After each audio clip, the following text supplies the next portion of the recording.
আল্লাহর পক্ষ থেকে দায়িত্ব পালন করছেন, যখন যেখানে যে দায়িত্ব আল্লাহ দিচ্ছেন তারা পালন করছেন, এটি আমাদেরকে জানতে হবে।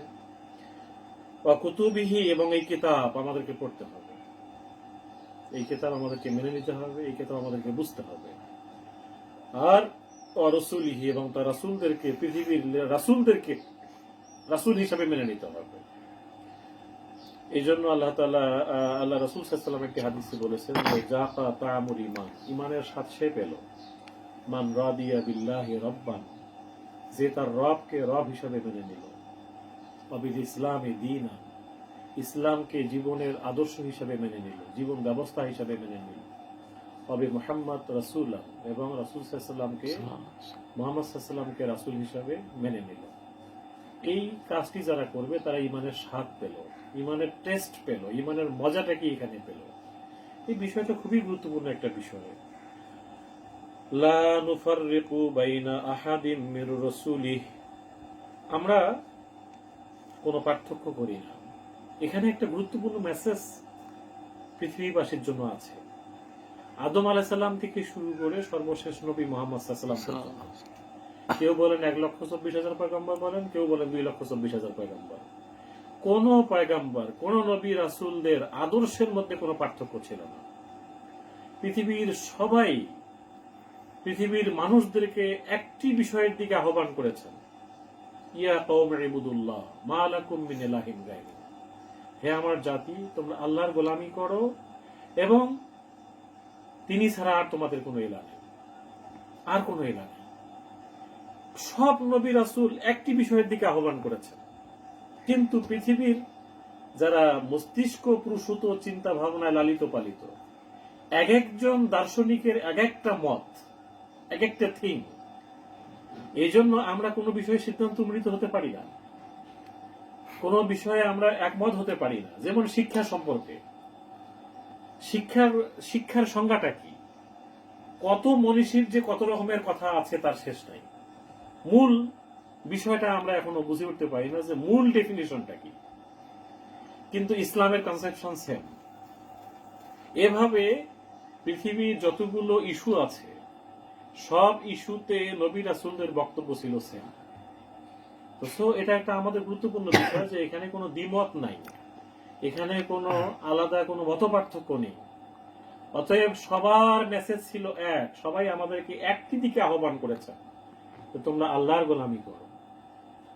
এই কারণেই আমরা কোন নবী রাসূলদের মতো পার্থক্য করি না, পার্থক্য খুঁজেও পাই না। সমস্ত কিতাবের মধ্যে এই মেসেজটি ছিল, সবাই মানুষকে এই দিকে আহ্বান করেছেন। সো লা নুফাররিকু বাইনা আহাদিম মির রাসূলি, আল্লাহ এবং মুমিনরা সবাই মিলে একমত হবে, একটি বিষয়ে একমত হবে। যেমন সূরা আলে ইমরানে আল্লাহ বলেছেন তাআলাউ ইলা কালিমাতিন, একটা কালেমার দিকে তোমরা চলে আসো, একটা কথার দিকে আসো। সাওয়াইম বাইনানা ওয়া বাইনাকুম, যেটা তোমাদের আমাদের সবার মাঝেই একটি পরিষ্কার কথা, এর মধ্যে কোনো সন্দেহ নেই, কোনো ভুল নেই, এটি সমান। এটা একটি ব্যালেন্স আছে এখানে যে আল্লাহ না'বুদু ইল্লাল্লাহ, আমরা আল্লাহ ছাড়া আর কারো গোলামি করতে চাই না। আমরা এখন থেকে পৃথিবীর সবাই গোলামি করতে চাই একমাত্র আল্লাহ।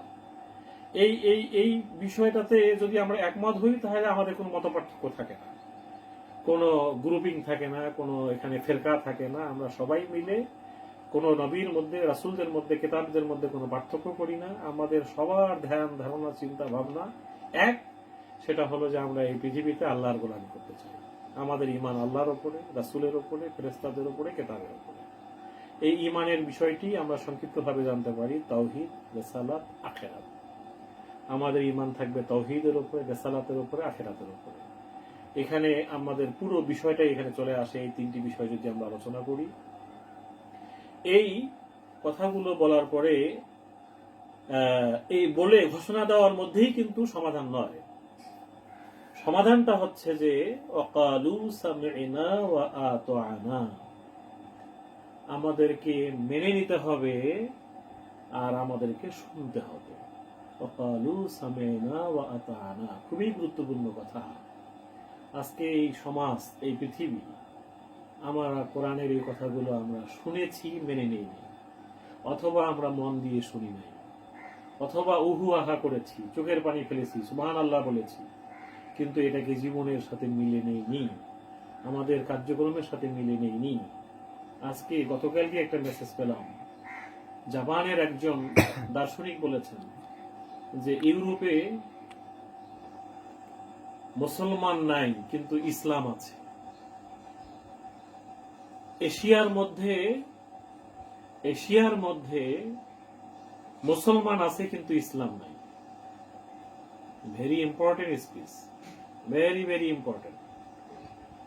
চায়নার একজন বিজনেসম্যান বলেছেন যে বাংলাদেশের মুসলমান ব্যবসায়ী আমাদেরকে এসে বলে যে তোমরা আমাদেরকে এই আইটেমটা বানাই দিয়ে ইন্টারন্যাশনাল একটা ব্র্যান্ডের এই কোম্পানির লেভেল লাগাই দাও, লোকালি তুমি এটা মেকিং করো, করে তুমি একটা ইন্টারন্যাশনাল ব্র্যান্ডের একটা ব্র্যান্ডের একটা লোগো এখানে লাগাই দাও, যাতে করে আমি বাংলাদেশের মানুষকে একটা লিফট হতে পারে, একটা ফ্রিজ হতে পারে, একটা আইটেম হতে পারে, যে আইটেমটা একজন মুসলমান ব্যবসায়ী তিনি চায়নাতে একজন নন মুসলিমের কাছে যে বলছেন যে তুমি একটা লিফট আমাকে বানায় দাও, সাপোজ আমি বলতেছি সেই লিফটের মধ্যে তুমি ইন্টারন্যাশনাল ব্র্যান্ডের একটা লোগো লাগাই দাও, যেটা আমি বাংলাদেশে যে বুঝাই দিতে পারবো, হয়তো বা এটাতে আমি একটু বেশি প্রফিট লাভবান হতে পারবো। একটা হয়তো লিফটের দাম 20 লক্ষ টাকা একটা ইন্টারন্যাশনাল ব্র্যান্ডের, বা 22 লক্ষ 25 লক্ষ টাকা, আমি এখানে 10 লক্ষ টাকায় তোমার কাছ থেকে বানাই নিলাম, বাকি সব টাকা আমার লাভ হলো। এই বাংলাদেশি মুসলিম ব্যবসায়ীকে যখন আমরা বলি তুমি দুপুরে আমাদের সাথে লাঞ্চ করো, তখন সে বলে না না না, তোমরা যে লাঞ্চ করো, তোমরা যে খাবারটা খাও, এটা হারাম, এটা আমরা খেতে পারি না। তখন ওনারা হাসেন আমাদের কাণ্ড দেখে, যে তুমি 10 লাখ টাকা 15 লাখ টাকা লিফট বিক্রি করে হারাম ইনকাম করে তুমি খাচ্ছ, এটাতে তোমার ক্ষতি হচ্ছে না, আর আমাদের সাথে তুমি সাপ বিচ্ছু খাইলে তোমার হারাম হবে, এটি তুমি চিন্তা করছো। তার মানে কি, সামি'না ওয়া আতা'না, আমরা মেনে নেইনি, আমরা শুনি নাই ভালো করে। এবং এই কোরআন শরীফে আল্লাহ তাআলা যে কথাটা আমি বলেছিলাম, জাহান্নামে যাওয়ার কারণে জাহান্নামীরা চিৎকার করে বলবে, লাউ কুন্না নাসমাউ আও নাকিলু, যদি আমরা ভালো করে শুনতাম, বুঝতাম, মেনে নিতাম, আজকে আমাদের এই পরিণতি হতো না, জাহান্নামে আসতে হতো না। তো জাপানের এই দার্শনিকের কথা অনেকটাই রাইট, যে এশিয়াতে মুসলমান আছে, ইসলাম নাই, আর ইউরোপে তিনি বলছেন যে কয়জন মুসলমান আছে তাদের মধ্যে ইসলাম আছে, তার মানে তারা প্র্যাকটিসিং মুসলিম। আমরা কিন্তু সামি'না ওয়া আতা'নার লাইনে নেই। আমরা দোয়া চাচ্ছি, আমরা দোয়া করতে বলছি, সবাই বলছি ভাই দোয়া করেন, সবাই বলছি ভাই দোয়া করেন, কিন্তু আমার বডি, আমার ফ্ল্যাট, আমার বাড়ি, আমার সম্পদ কিভাবে আমি আয় করেছি, কিভাবে এটাকে আমি এস্টাবলিশ করেছি, এই আত্মসমালোচনা আজকে যদি আমরা করি, যে ঢাকা শহরে আমরা যারা বড় বড় অ্যাপার্টমেন্টের মালিক, বিশাল বিশাল বিল্ডিং এর মালিক, এর সোর্স কি, এর উৎস কি, এটা কোত্থেকে এসেছে? আজকে আত্মসমালোচনার সময় এসেছে আমাদের, যে এই ভাইরাস থেকে মুক্ত হতে চাইলে আমাদেরকে আত্মসমালোচনা করতে হবে, যে আমরা কি মেনে নিয়েছিলাম, আমরা কি মেনে নিয়েছি, আমাদের জীবনের সাথে কি সবকিছুকে, কোরআনের এই প্রত্যেকটি অক্ষরকে, আয়াতকে মেনে নিয়েছি। আমরা এই যে সামনে রমজান মাস, রমজান আসতেছে, কোরআন খতমের হিরিক লেগে যাবে বিভিন্ন মসজিদে, আল্লাহ জানেন এবছর আমরা সেটা করতে পারবো কিনা, বাট আমাদেরকে কোরআন শরীফ আমাদেরকে মেনে নিতে হবে, আমাদের জীবনে এটাকে প্র্যাকটিস করতে হবে। প্র্যাকটিসিং মুসলিমের অভাব পৃথিবীতে। এই জন্য মনে হয় ইউরোপের একজন ব্যক্তি, নন মুসলিম, একজন মুসলিম তাকে একটি কোরআন শরীফ গিফট করেছিল, যে তুমি কোরআন শরীফটি পড়ো। উনি কোরআন শরীফ পড়ে এসে ওই মুসলিমকে বলেছিলেন যে ভেরি নাইস, খুবই সুন্দর তোমাদের কোরআন শরীফ, কিন্তু ওই কোরআন শরীফটা আমাকে দাও যেটা তোমরা প্র্যাকটিস করো। তার কারণ তোমার ব্যক্তি জীবন, তোমার পারিবারিক জীবন, তোমার বিজনেস লাইফ, তোমার আর্থিক লাইফ, তোমার ইন্টারন্যাশনাল রিলেশন, তোমার আতিথেয়তা, তোমার এই যে একে অপরের সাথে সম্পর্ক, তোমাদের রক্তপাত, তোমাদের গন্ডগোল, তোমাদের অস্থিরতা, তোমাদের অশ্লীলতা, তোমাদের বেহায়াপনা, তোমাদের একজনের সাথে আরেকজনের আচরণ, তোমাদের এই যে লুটপাট, এটা দেখে মনে হয় যে ওই কোরআন শরীফটা কই যেটা তুমি মেনে নিয়েছো। সো ওই কোরআন শরীফটা আমাকে দাও। তুমি এমন কোরআন শরীফ কেন আমাকে দিয়েছো যেটা তুমি নিজে মেনে নাওনি, নিজে তুমি এটাকে অনুসরণ করো না, নিজে এটাকে তুমি শুনো না, এটা কেন আমাকে দিয়েছো? এই জায়গায় এসে আমার কাছে মনে হচ্ছে আমি আমাদের সবাইকে এই কথাটা পরিষ্কার করে বলতে চাই, আমাদেরকে ভালো করে শুনতে হবে। সূরা মুলুকে আল্লাহ তাআলা বলেছেন, হ্যাঁ, আজআল সামআ, কুল, তিনি আমাদেরকে শ্রবণ শক্তি দিয়েছেন, আমাদেরকে দৃষ্টি শক্তি দিয়েছেন, আমাদেরকে আল্লাহ তাআলা এই বুঝটা দিয়েছেন বুঝার জন্য, কিন্তু কালিলাম মা তাশকুরুন, স্বল্প সংখ্যক লোকেই আল্লাহ শুকরগুজার বান্দা হতে পারে। আমাদেরকে এই বিষয়টা আমাদেরকে বুঝতে হবে যে আমরা যেন আমাদের শ্রবণ শক্তি, আমাদের দৃষ্টি শক্তি, আমাদের বুঝ, এটা আল্লাহর কোরআনকে নিয়ে বুঝি। আজকে করোনা ভাইরাস, আমরা লকডাউন, আমরা অবরুদ্ধ, কিন্তু আমাদের সময়টা কোন দিকে ব্যয় হচ্ছে? আমরা কত ধরনের ইস্যু তৈরি করছি, আমরা খেলছি, আমরা গেম তৈরি করছি, আমরা বিভিন্ন ভিডিও ডাউনলোড করছি আমরা, কিন্তু আমার কাছে মনে হচ্ছে যে সামি'না ওয়া আতা'না, এখানে একটা গ্যাপ আমাদের হচ্ছে। আমাদেরকে এই সুযোগটা যদি আমরা কাজে লাগাতে পারি, সামি'না ভালো করেই শুনতে পারি, মেনে নিতে পারি, তাহলে এটি আমাদের জন্য কল্যাণকর হবে। আল্লাহ তাআলা আমাদেরকে হয়তোবা এই বিপদ থেকে উদ্ধার করতে পারেন। যেহেতু সামনে রমজান, বরকতের মাস, আসুন আমরা কোরআন শরীফকে মেনে নেই, আল্লাহকে মেনে নেই, আল্লাহ রাসূলকে মেনে নেই, এবং আমাদেরকে আল্লাহর কিতাবকে মেনে নেই, তাহলে হয়তো আমরা নিজেকে মুক্ত করতে পারবো। আর আমাদের দাবিটা হবে, যেহেতু আমরা এগুলো মেনে নিয়েছি, সিদ্ধান্তটা আগে মেনে নিতে হবে।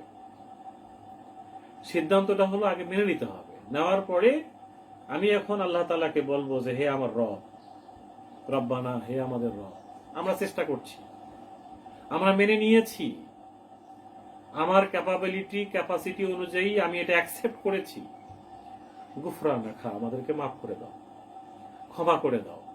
ভুল যতটুকু হচ্ছে এজন্য আমরা তোমাদের কাছে ক্ষমা চাই। ওই ভুল আল্লাহ অবশ্যই ক্ষমা করে দেবেন, কিন্তু আমরা মিনিমাম চেষ্টাটুকু করব না, এটা হতে পারে না। এর পরের দৃষ্টিভঙ্গিটাই একজন ইমানদারদের জন্য খুবই গুরুত্বপূর্ণ। ওয়া ইলাইকাল মাসির, এবং আমাদেরকে এই সেন্সটা ডেভেলপ করতে হবে যে হে আল্লাহ, তোমার কাছে আমাদেরকে ফিরে যেতে হবে। আজকে প্রত্যেক দিন হাজার হাজার লোক ইউরোপ আমেরিকায় মারা যাচ্ছে, লক্ষাধিক লোকের মৃত্যুর খবর আমরা পেলাম। এই লোকগুলো হয়তো আজ থেকে 6 মাস আগে ভাবিনি, 3 মাস আগে ভাবে নাই যে আমাদেরকে মৃত্যু নামক একটি বিষয়ের দিকে যেতে হবে। সূরা জুমার 8 নম্বর আয়াত, আল্লাহ তাআলা বলছেন, কুল ইন্নাল মাউতা আল্লাযী তাফিররু মিনহু, হে রাসূল আপনি বলে দিন, মৃত্যু থেকে তোমরা পালিয়ে বেড়াচ্ছ, মৃত্যুকে ভয় পাচ্ছ, মৃত্যু নিয়ে এত টেনশন, মৃত্যুর কারণে করোনা রোগীকে টাচ করতে পারছো না, কঠিন অবস্থা। ফাইন্নাহু মুলাকীকুম, যেদিন তোমার টাইম হবে সেদিন মৃত্যু তোমাকে টাচ করবে, মৃত্যু তোমার কাছে আসবে, মৃত্যু তোমাকে ধরবেই, মৃত্যুর হাত থেকে তুমি পালাতে পারবে না। আরেক জায়গায় আল্লাহ তাআলা বলছেন যে ফি বুরুজিন মুশাইয়াদা, তুমি যদি কঠিন অট্টালিকা, যেটা বুরুজে মুশাইয়াদা, অত্যন্ত কারুকার্য খচিত, অত্যন্ত শক্তভাবে বানানো কোন বুরুজি মুশাইয়াদা, হ্যাঁ, আল্লাহ তাআলা বলেছেন যে বুরুজি মুশাইয়াদা, অত্যন্ত শক্তভাবে বানানো কোন বিল্ডিং এর ভেতরে যদি তুমি থাকো, যেদিন তোমার মৃত্যু ডেট হবে সেদিনই আমাকে মৃত্যু টাচ করবে। আমাদেরকে আল্লাহর কাছে ফিরে যেতে হবে, ওই জায়গাটাই হচ্ছে আখিরাত। মৃত্যুর দিন থেকে আখিরাত শুরু হবে। মৃত্যু আমাদের সমস্ত জল্পনা কল্পনাকে ধূলিসাৎ করে দেবে। আমাদের আশা আকাঙ্ক্ষার যত বীজ আমরা বুনছি, সব কল্পনাকে শেষ করে দিবে মৃত্যু 1 সেকেন্ডের মধ্যে। কত স্বপ্ন, কত আশা, কত আকাঙ্ক্ষা, trying to build a castle in the air, মানে আমরা শূন্যের মধ্যে বিল্ডিং বানাবার পরিকল্পনা করছি। আমরা এই পৃথিবীকে ডমিনেট করার পরিকল্পনা করছি, আমরা এই পৃথিবীর সমস্ত সম্পদের মালিক হওয়ার চিন্তা করছি। এই সমস্ত স্বপ্ন, সমস্ত পরিকল্পনাকে মৃত্যু ধূলিসাৎ করে দেবে। ইলাইকাল মাসির। একজন ইমানদারের এই চরিত্র থাকবে, এই দৃষ্টিভঙ্গি থাকবে, এই আকীদা তার মধ্যে থাকবে যে যেদিন আমার মৃত্যু হওয়ার টাইম হবে সেদিন আমাকে মরতেই হবে। সো করোনা ভাইরাস থেকে আমি সতর্ক থাকবো, এটা ঠিক আছে। আমি প্রোটেক্টেড থাকবো, এটা ঠিক আছে। আমি ওষুধ খাবো, সবই ঠিক আছে। কিন্তু আমার কাছ থেকে মানুষ সেবা পাবে না, এটা হতে পারে না। মানবতাকে আমি সেবা দিয়ে যাব, মানুষের কল্যাণে আমি কাজ করব। আমাকে যেদিন মৃত্যু ধরার সেদিন ধরবেই। সো এই মৃত্যুর ব্যাপারে আমি আমাদের পরিবারকে যে কথাটা বলতে চাই যে তোমরা যারা লেখাপড়া করছো, স্কুলে পড়ছো, তোমরা কলেজে পড়বা, ইউনিভার্সিটি পড়বা, তোমাদেরকে একটি জিনিস বুঝতে হবে যে হাদিসে আল্লাহ রাসূল বলেছেন যে ওয়াইন্না মিনাল ইলমি জাহালা, কিছু জ্ঞান আছে যে জ্ঞানের মধ্যে জাহিলিয়াত ছাড়া আর কিছু নেই, মূর্খতা ছাড়া আর কিছু নেই। আমরা সেই জ্ঞান অর্জন করব না। আমরা আখিরাত সম্পর্কে ওহির জ্ঞান অর্জন করব। ওহির জ্ঞান, আমরা দুনিয়াকে পরিচালনার জন্য ওহির জ্ঞান অর্জন করব। ওহির জ্ঞান ছাড়া আমরা দুনিয়াতে কিছু করতে পারবো না। আমরা যখন মারা যাব, একটি হাদিসে আল্লাহ রাসূল বলেছেন যে এই কবরটা রওজাতুম মিন রিয়াদুল জান্নাহ হতে পারে অথবা হাফরাতুম মিনান নিরান, এটা দোজখের একটি খণ্ড হতে পারে। আমার কবরটি আইদার জান্নাতের একটা পার্ট হতে পারে আর জাহান্নামের একটা পার্ট হতে পারে। সো মৃত্যু নামক এই জিনিসটাই আমাদেরকে খেয়াল করতে হবে যে আমার মৃত্যু হবে, সো আমি রেডি থাকবো। আইদার আমার কবর জান্নাতের একটি পার্ট হবে অথবা জাহান্নামের একটি পার্ট হবে। আমরা যেন আল্লাহ তাআলা আমাদের কবরকে রওজাতুম মিন রিয়াদুল জান্নাহ পরিণত করেন, আমিন। এর এই কোয়ালিটি আমাদেরকে অর্জন করতে হবে, যে কোয়ালিটিতে আমরা আল্লাহ তাআলার আমাদের কবরকে জান্নাতের পার্ট বানাই দিবেন। আমরা যখন মারা যাব, তিনটি প্রশ্ন আমাদের করা হবে। মান রব্বুকা, তোমার রব কে?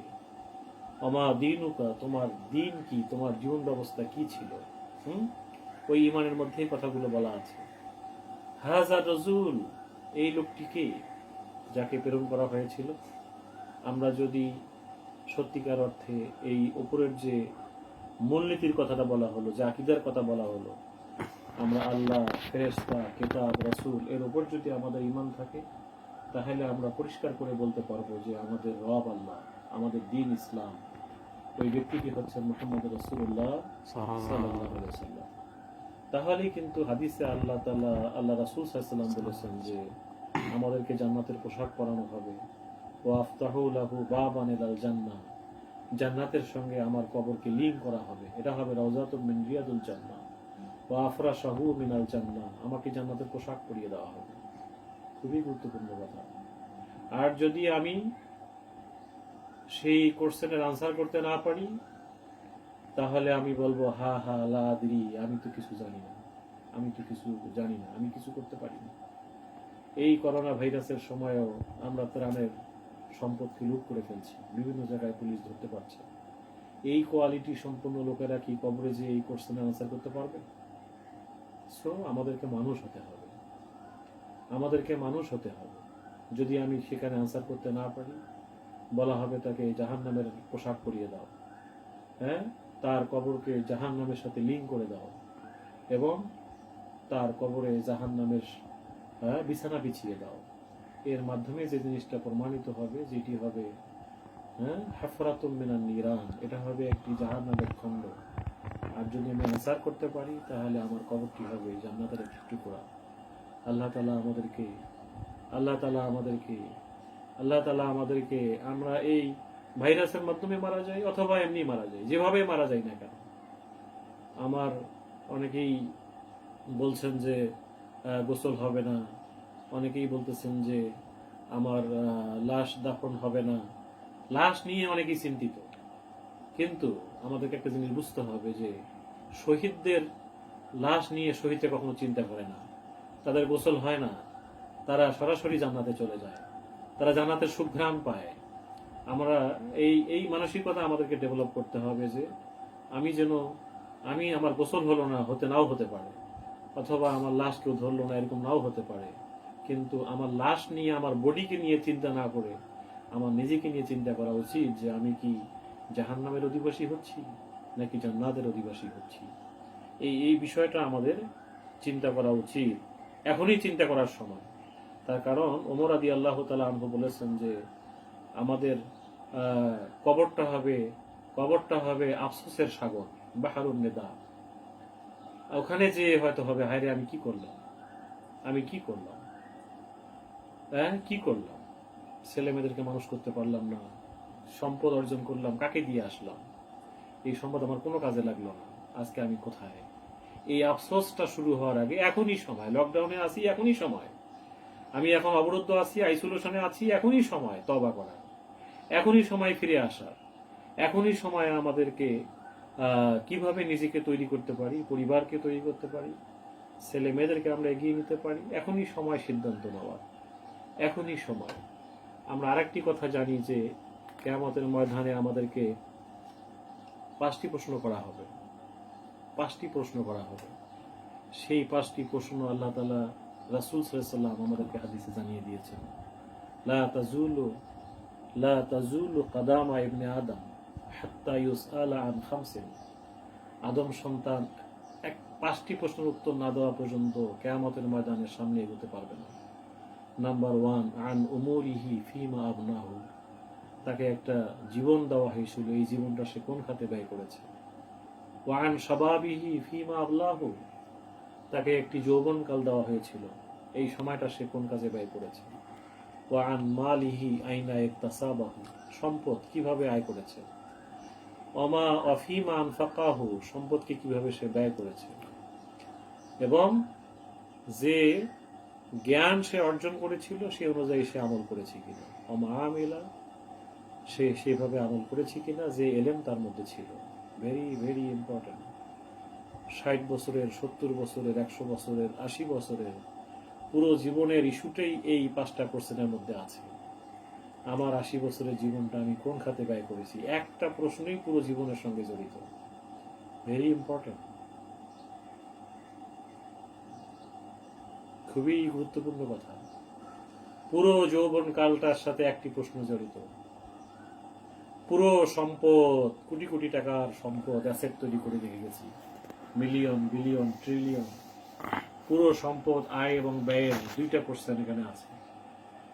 হ্যাঁ, আজকে যারা সুবহানাল্লাহ বলতেছি, আলহামদুলিল্লাহ বলতেছি, মিলাদ পড়তেছি, আমরা বুঝতেছি যে না এটা ভালো জিনিস, কেন আমরা ইসলামকে মেনে নিতে পারছি না, গ্রহণ করতে পারছি না জীবনের প্রত্যেকটি ক্ষেত্রে। আজকে আমাদের চলাফেরা সামি'না ওয়া আতা'নার মধ্যে পড়ে কিনা।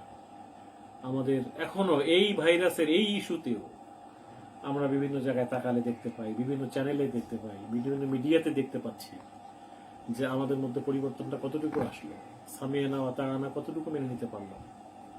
সো কিয়ামতের 5টি প্রশ্ন, কবরের 3টি প্রশ্ন, ইমানদারদের জন্য 4টি প্রশ্ন কবরে। এই 3টি প্রশ্নের আনসার করতে পারলে তাকে বলা হবে তুমি এই কোশ্চেনগুলো আনসার করতে পারলা কিভাবে, কোত্থেকে তুমি শিখছো এগুলো। তখন সে বলবে যে আমি কোরআন থেকে শিখেছি। সো এই ব্যাপারে আল্লাহ তাআলা তার রাসূলকে যে আয়াতটি বলেছেন, ওয়া আনজির আশিরাতাকা আল আকরাবিন, তোমার পরিবার, আত্মীয় স্বজন, পাড়া প্রতিবেশীকে তুমি সতর্ক করো। এই সতর্কতাকে সামনে রেখেই আজকে আমাদের এই আয়োজন। আল্লাহ রাসূল যেভাবে তার পরিবারকে এই আয়াত নাজিল হওয়ার পরে ডেকে যে কথাটা বলেছেন, আমরা সে কথাটাই বলতে চাই। হ্যাঁ, আল্লাহ তাআলা আল্লাহ রাসূল সাল্লাল্লাহু আলাইহি ওয়াসাল্লাম এই আয়াত নাজিল হওয়ার পরে তিনি তার বংশকে ডাক দিলেন, ইয়া মা'শারা কুরাইশ। কুরাইশ বংশে আল্লাহর নবী জন্ম নিয়েছিলেন। কোন বংশে? কুরাইশ বংশের সমস্ত লোকদেরকে ডাক দিয়ে বললেন, হে আমার বংশ, আমি তোমাদের কাছে জন্ম নিয়েছি, আমি একজন বিশ্ব নবী। এই কথাটা প্রমাণ করবে না যে তোমরা কিয়ামতের দিন এই কথা বলে নাজাত পেয়ে যাবে, পার পেয়ে যাবে। যে আমাদের বংশে একজন নবী এসেছিল। আজকে আমাদের সমাজে অনেকে বলে যে একজন পরিবারের ছেলেকে হাফেজ বানাইলে সে 10 জন লোককে জান্নাতে নিয়ে যাবে। হ্যাঁ, অনেক পীর সাহেব বলে যে অনেক মুরিদকে সে উদ্ধার করবে।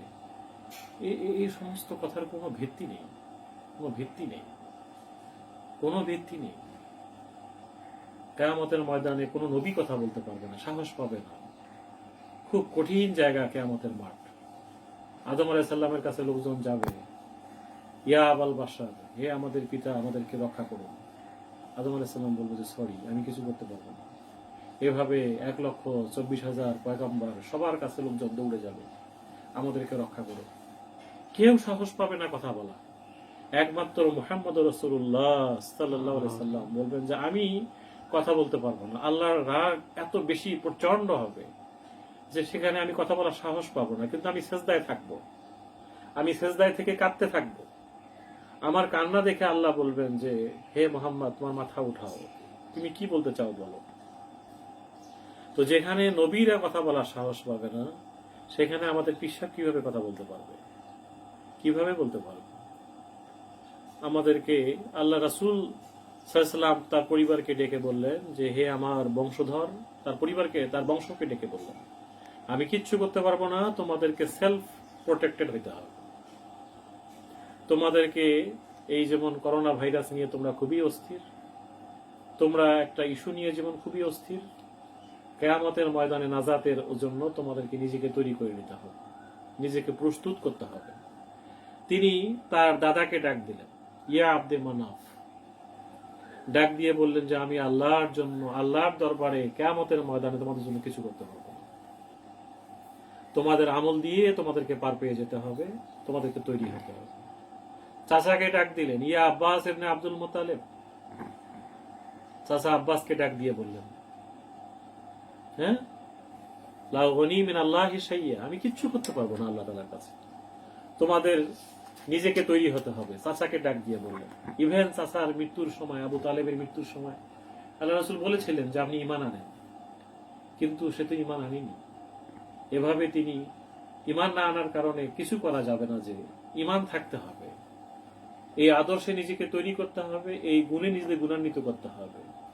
ওই চরিত্রে চরিত্রবান না হলে কিয়ামতের ময়দানে আল্লাহ রাসূলও কিছু করতে পারবে না। তিনি আপন ফুফুকে ডাক দিলেন, মায়ের মৃত্যুর পরে ফুফু তাকে সেবা করেছেন, কোলে তুলে নিয়েছেন। ফুফুকে ডাক দিলে বললেন, ইয়া সাফিয়া আম্মাতা রাসূলুল্লাহ সাল্লাল্লাহু আলাইহি ওয়াসাল্লাম, ফুফুকে ডাক দিয়ে বললেন যে আপনি আমাদের কোলে নিয়েছিলেন, কিন্তু আমি কিয়ামতের ময়দানে আপনার জন্য কিছু করতে পারবো না।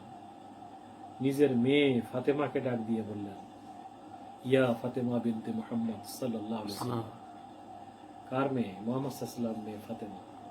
ফাতেমাকে ডাক দিয়ে বললেন, মা রে, তুমি যদি আমাকে এই দুনিয়াতে